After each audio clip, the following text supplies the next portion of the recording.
Попали все-таки, да?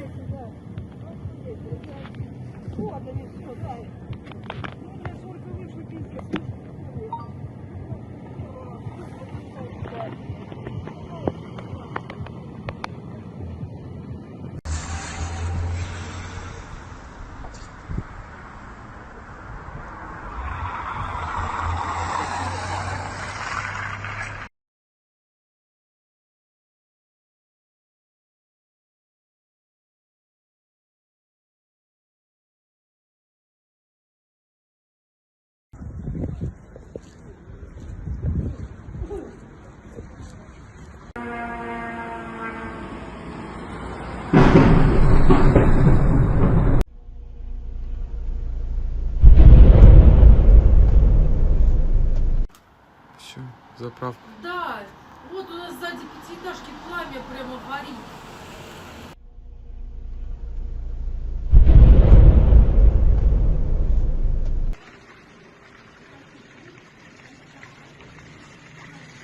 Говорит, он, видишь, люди, говорят, засняли. Короче, нефтебаза. Рядом, вон видно, огонь прям горит. Отражение, да, на стекле? Да. Блядь, мне не нравится.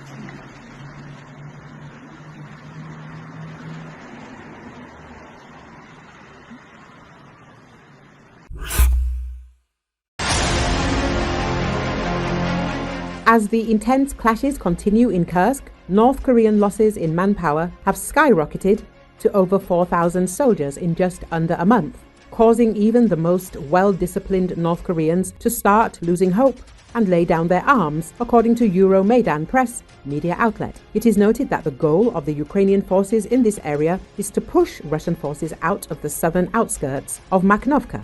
By securing the entirety of Makhnovka, the Ukrainians will prevent any further joint Russian and North Korean counter-offensive efforts, since they would effectively push them back over the river. Ukrainians are attempting to take advantage of the continued disarray among Russian troops due to the Ukrainians' previous missile strike on Russian command posts. Euromaidan Press says that to achieve this, the Ukrainian forces are conducting constant surveillance over the Russian and North Korean rear and frontline positions with drones. Subsequently, this allows them to detect and target Russian positions using FPV kamikaze drones. Ukrainians then deploy armored vehicles with squads of infantry to dismount and assault the Russian positions. Combat footage from the area reveals that to eliminate holdouts of Russian and North Korean soldiers hiding within houses and fortified positions in Makhnovka, the Ukrainians attach extra powerful packages of explosives to their drones. This allows them to completely demolish Russian positions and eliminate a large number of Russian soldiers hiding within these houses. Out of desperation to find better cover and save their lives, the North Korean soldiers decided to use Russian civilians in Makhnovka as human shields. Footage recorded by a Ukrainian drone shows how a North Korean soldier kicked out two elderly women from a house to use them as human shields to prevent a drone strike. The desperation of North Korean soldiers to increase their chances of survival at all costs is a reflection of their losses, as President Volodymyr Zelenski confirmed that up to 4,000 out of the initial 12,000 North Koreans have already been killed and wounded since they were deployed to the front. Furthermore, these losses are only exacerbated by the fact that North Korean soldiers often fight to the death and refuse to surrender, as Russian disinformation operations have led them to believe that Ukrainians would mutilate and otherwise violate them if they are taken captive. However, recently, Ukrainian Special Forces operators managed to capture the first two North Korean prisoners of war who are currently being treated for their wounds in Kyiv and questioned together with South Korean intelligence operatives serving as translators.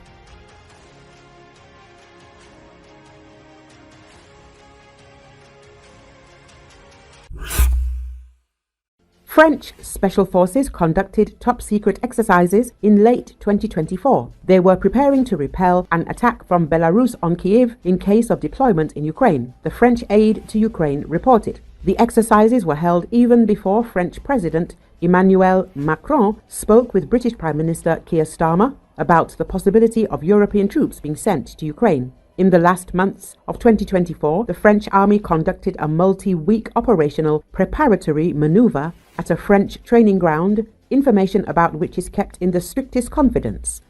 Intelligence Online reports that the exercises were called Perseus. They were based on an analysis of the experience of Ukrainian maneuvers that helped contain the Russian invasion in February 2022. More than 3,000 French troops practiced their skills in an area similar to a section of the Dnieper River north of Kiev.